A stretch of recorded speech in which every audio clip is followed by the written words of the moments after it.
Hi, my name is Katie Moyer. I am the founder of LiveYour10.com, and I want to share with you 3 ways to overcome the fear and do it anyways. I was trained by Chalene Johnson. She is a New York Times bestseller with a book called Push.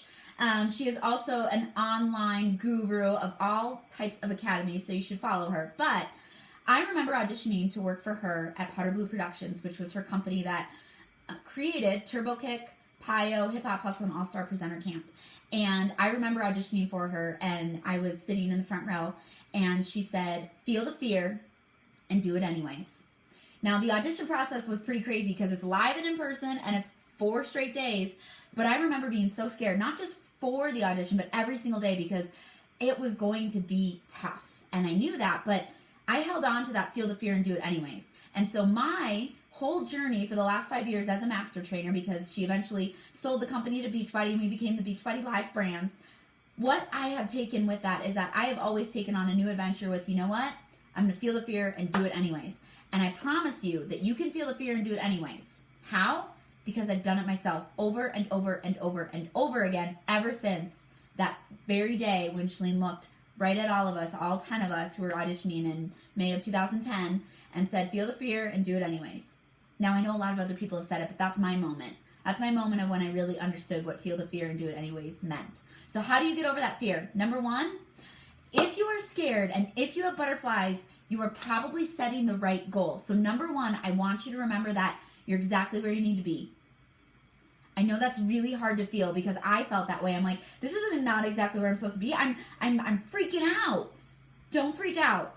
Know that if you're nervous and if you're scared, you're probably setting a goal that you really, really, really want. And you're probably nervous and scared because you just really, really, really want to do well. And that whole idea and mantra for me gave me the courage to just relax, right? Because this is, again, probably something new. You've just never done it before. But if you're nervous about it, it's probably because you just really want to do a good job. And I know that feeling, like you just really want to do well. And even if it's your first time, you're like, I don't care that it's my first time. I really want to impress these people, or I just really want to do an incredible job so that my boss is impressed, or that I really do get the job. You know, I'm auditioning for something I never auditioned before, and I just really want it. If you're nervous and scared, you're probably exactly where you need to be. So try to take that nervous energy, that crazy scared feeling, get all tense, and then relax your shoulders. And just know you are exactly where you need to be. The person watching this video, when you're in that moment, remember you are exactly where you need to be. The second tip is find a catalyst. I had a catalyst to push me off the building and teach my very first group exercise class. I didn't want to do it. I was scared to do it.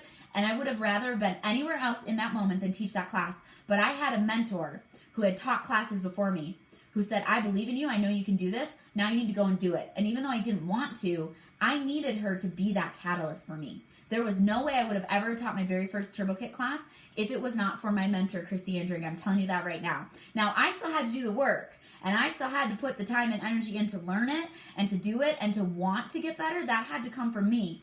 But I'm telling you, I would not have taught that first class if I didn't have a catalyst to help me and push me off the building. So find that person. Find someone who's done what you want to do. Go find them and have them push you off the building and get you to do the thing that you're scared to do. And the third tip, this is my favorite one, always have somebody who will support you no matter what the outcome is. So when you set a big lofty goal and you're going to be trying to do new things and scary things, you might along the way figure out that, oh, I thought that was my goal, but I need to rewind, reverse, and this is actually my goal. This is really what I wanted to do, but I have to reroute that situation. Rerouting is okay. Sometimes you have to go down the wrong path a little bit, or you have to stumble and fall to figure out how to pick yourself back up. It's okay, but you need someone along the way that no matter what is going to support you and remind you that, you know what, no matter the outcome, I love you. And the only story that I have for this one is I just remember playing soccer, and I was a competitive athlete. I fortunately was able to play at the University of Wisconsin. And there were many, many games that my dad used to write me cards. And all he would say in it is, he was always kind of funny in his cards, but he would always say to me, I love watching you play. No matter what happens, I love watching you play. And when I was a kid, I always thought, oh, that's so corny, Dad. Oh, yeah, you love watching me play, but I sucked today, or we lost, or I had a really bad foul. You know, all these different things. Like, I didn't defend the way that I should have, and they scored. Like, I'm the reason they scored, Dad. And you love watching me play? Like, oh, that's awesome. But I just knew that he still supported me no matter the outcome. And that's what you need. You need someone that no matter the outcome, or when you stumble, or when you fall, or when you do have a bad game and you're the reason they lost, that you know there's someone in the stands believing in you and doesn't care. And it's not that he wasn't there for me, meaning we couldn't talk about the plays. He did play soccer, so we got to have a lot of really in-depth conversations about the game and what I should have done and what I should do and what I needed to work on and different things like that.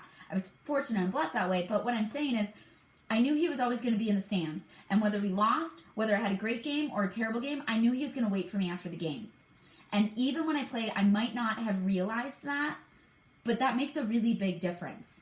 If you are setting a big, scary goal and you're going to do something that's very uncomfortable and very unnatural to you at first, because it just feels awkward at first, you need to know that along the way, there's somebody that's going to support you, that believes in you, that it doesn't matter the outcome.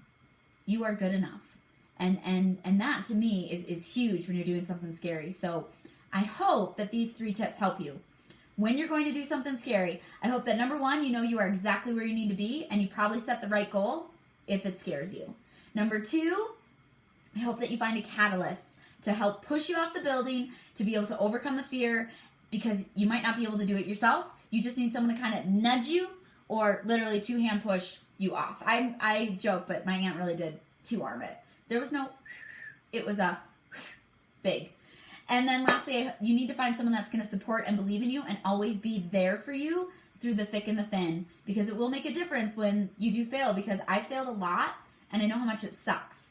But when I had someone there to believe in me, even when I did suck, and say, you know what, you'll get better at this. You really will. You'll get better at this. It made a huge difference, and I was able to overcome the fear. And so I hope, if you find these tips helpful, that you will either subscribe to the channel or post below and tell me how these tips have helped you, because overcoming the fear is hopefully a skill that you will learn and be able to take it in many areas of your life, because hopefully you always want to try something new and challenge yourself and grow. And if you can learn the skill to overcome the fear and do it anyways, I promise you that you will see that it just opens up the world of possibilities. So subscribe to the channel, email me about your success of overcoming the fear, and I look forward to hearing from you. Thanks so much for watching.